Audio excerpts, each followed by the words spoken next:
ACN news के सभी दर्शकों का स्वागत है। मैं हूं गणेश अग्रवाल और आप देख रहे हैं दमोह जिले की खबरें।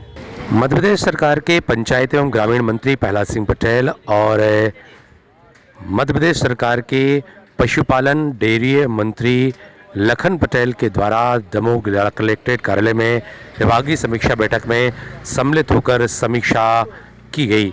इस दौरान मंत्री प्रहलाद पटेल ने अधिकारियों से काम की प्रगति और समस्याओं के विषय में जानकारी ली। तो इस दौरान उन्होंने अधिकारियों को विभिन्न दिशा निर्देश भी दिए। वहीं विभागीय समीक्षा बैठक के दौरान मंत्री लखन पटेल की विशेष मौजूदगी रही। बैठक के समापन के पश्चात दोनों मंत्रियों ने विभागीय समीक्षा बैठक सहित अन्य विषयों पर अपनी बात कही। Bureau report ACN news.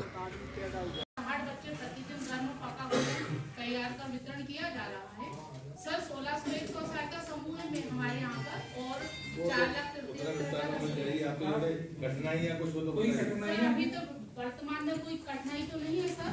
और सर जनवरी तक का खाद्यान्न, नवंबर तक की राशि और अक्टूबर तक का जो रसोईया पेमेंट है वो राज्य स्तर से सीधे खातों में जमा हो चुका है। हो गया जी जमा हुआ है। पकाने की लागत राशि नवंबर तक की सर और अक्टूबर तक का रसोईया पेमेंट जमा हुआ है। ये राशि सीधे राज्य स्तर से खाते में जमा होती है सर।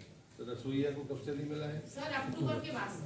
अक्टूबर में 4000 आया था सर बढ़ के, और नवंबर दिसंबर का पेमेंट अभी ड्यू है सर, जो भोपाल से ही जारी होना है। ठीक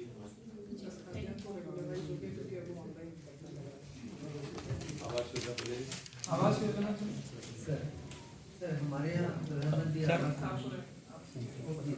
सर हमारे यहाँ 96.16% सर हमारे यहाँ लगभग 1,20,000 आवास प्राप्त हुए दमोह जिला को, जो कि 8 जिलों में शामिल है, जिसमें 1 लाख से ज्यादा की पूर्णता और आवास प्राप्त हुए। हमें लक्ष्य बहुत अच्छा मिला है और अभी भी हमारे आवास प्लस में लगभग 50,000 के करीब सर्वे में नाम रखे हुए हैं। बस थोड़ा सा सर एक चैलेंज ये है, आज अभी बीसी में भी हुआ कि जो हमारे 1800 नाम है तो वो प्रथम किस्त के बाद दूसरे किस्त में नहीं जा पा रहे हैं। इसके हमने कई प्रकार के सर प्रयास कर लिए हैं। हमने पात्रों की वापस करा ली है और नोडल खाते में जमा कर दी है। और 165 के मृत हैं लेकिन वारिस नहीं है उनके, तो इसमें भी कोई निर्णय सर होगा राज्य स्तर से कि उसका क्या करना है।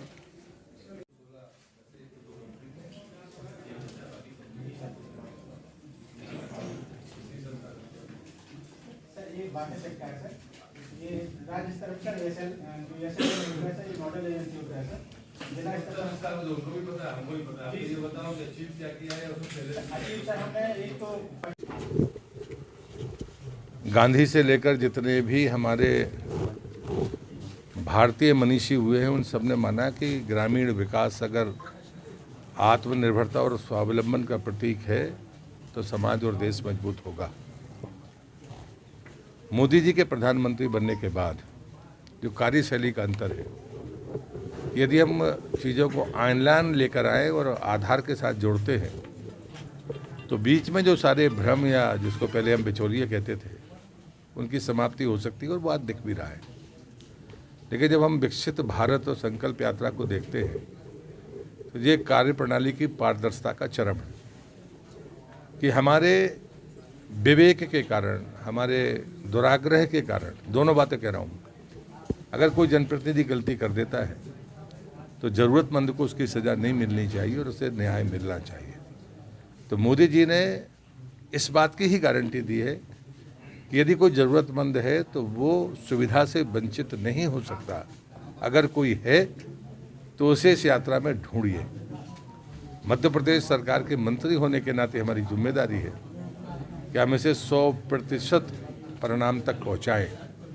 और आज मैं बरी गया था और बटियागढ़ विधानसभा का वो बटियागढ़ ब्लॉक का वो आखिरी कार्यक्रम था, लेकिन एक मामूली गलती है, लेकिन गलती मिली वहाँ कि वहाँ पर मृदा परीक्षण प्रारंभ नहीं हो सका, जबकि प्रधानमंत्री मोदी जी कब से इस बात को जोर देते हैं। तो मुझे लगता है कि कई बार जब आप मैदान पर जाते हैं तो आपको कमियां दिखती हैं, उनको ठीक करने का मौका मिलता है।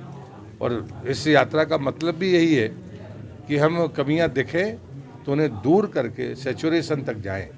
तो मेरा विश्वास है कि आज की जो समीक्षा बैठक है, मैंने अपने सभी उन अनुभवी अधिकारियों से सुझाव भी मांगे यदि हम पंचायती राज के लिए कोई बेहतर प्रयोग हम कर सकते हैं या कोई चीज़ें हैं जो हमारी गति में कम करने का काम करती है, अवरोध पैदा करती है, तो उन्हें दूर करना है। वही बात जो माननीय मंत्री जी ने कही, चूँकि हम लोग कुछ दिनों से अभी हुए हैं, मंत्री बने, सरकार बने, तो अभी शुरुआत में हम लोगों ने सब जगह जाके जहाँ जहाँ भी जा रहे हैं जो पिछले काम हुए की समीक्षा करना और जो उसमें सुधार हो सकते हैं, बड़े खुले मन से सबके उस प्रस्ताव मांगे हैं कि आप सजेशन दीजिए इसको कैसे बेहतर किया जा सकता है। और अधिकारियों ने बड़ा खुल के उस बात को रखा है। कुछ ये भी कहा है कि लिखित रूप से आप अपने जो भी सुझाव हैं, कलेक्टर साहब से भी कहा है और अधिकारी कि आप दीजिए, उनमें सुधार किया जाएगा। क्योंकि समय समय पर हम लोग के भोपाल में मंत्रालय में बैठक होती है, उसमें जो समस्याएं आती हैं या जो हमको लगता है कि नीचे से ठीक होना चाहिए, उसको ठीक करने का प्रयास करते भी हैं और माननीय मुख्यमंत्री से चर्चा करके और उसको बदलाव लाने का काम करते हैं। आम जनता की सुझाव भी इसमें रहेगी। बिल्कुल बिल्कुल। जो अभी जो संकल्प यात्रा चल रही है उसी का एक रूप है कि जो कमी रह गई है वहाँ पर निश्चित रूप से उनको आमंत्रित भी किया जाता है और कहा भी जाता है कि आप अगर पात्र हैं और आपके अगर छूट गए हैं तो आप आवेदन दीजिए, बताइए, आपको उसमें जोड़ा जाएगा। आपकी विधानसभा का एक मामला जो अभी मंत्री जी ने उठाया कि बड़ी कमोदा में सॉइल टेस्टिंग वाला, सॉइल टेस्टिंग ये देखिए, सॉइल टेस्टिंग का ऐसा है कि ये बात सही है कि हर गांव में होना चाहिए, लेकिन अभी पूरे तरीके से 100% किसानों को नहीं लिए गया। उसमें सैंपलिंग बेसिस पे गांव-गांव में जाके उसको किया गया है, क्योंकि एक किसान को एक जगह नहीं करते, एक रकबा कुछ एकड़ का, उस रकबे की सैंपलिंग करते हैं, इसलिए वो हर किसान का नहीं हो पाता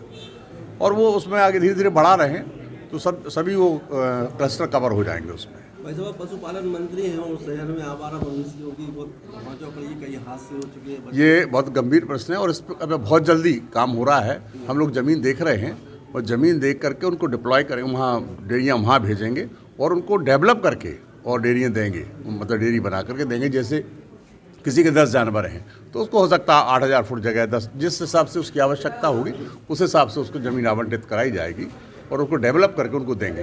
ये बात सही है। मैंने एक फ़ोटो, मेरे पास पता नहीं कोई आदमी है जो रोज़ फ़ोटो डालता है और एक भास्कर में एक कॉलम बन गया भैंसों का या गायों का और वो कटिंग मेरे पास पहुंचती है। संजय ने बनाया है वो कॉलम, जिसने ही बनाया मुझे नहीं पता, लेकिन मेरे पास कटिंग आती है। निश्चित रूप से इसको गंभीरता से माननीय मलैया जी ने भी अभी मुझसे कहा भी था, हमारी एक बैठक थी उसमें आए थे, उन्होंने ये सब किया था।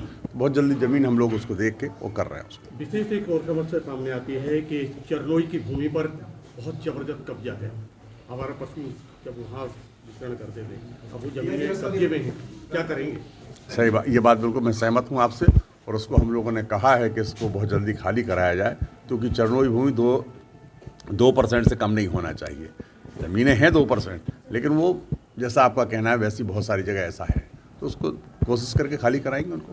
कांग्रेस नेता हैं धर्मेंद्र कटारे, उन्होंने अपना इस्तीफा दिया है कांग्रेस के द्वारा राम मंदिर का मंत्र ठुकराने के लिए। हो सकता बुद्धि पलट गई हो और याद आ गए हो राम उनको, क्यों कांग्रेस वालों ने तो कहा हुआ है कि राम काल्पनिक हैं, एफिडेविट दिया हुआ है। हो सकता है उनको याद आ गई, बुद्धि पलट गई हो, तो ये बात करके और भाजपा मतलब कांग्रेस छोड़ दी उनने।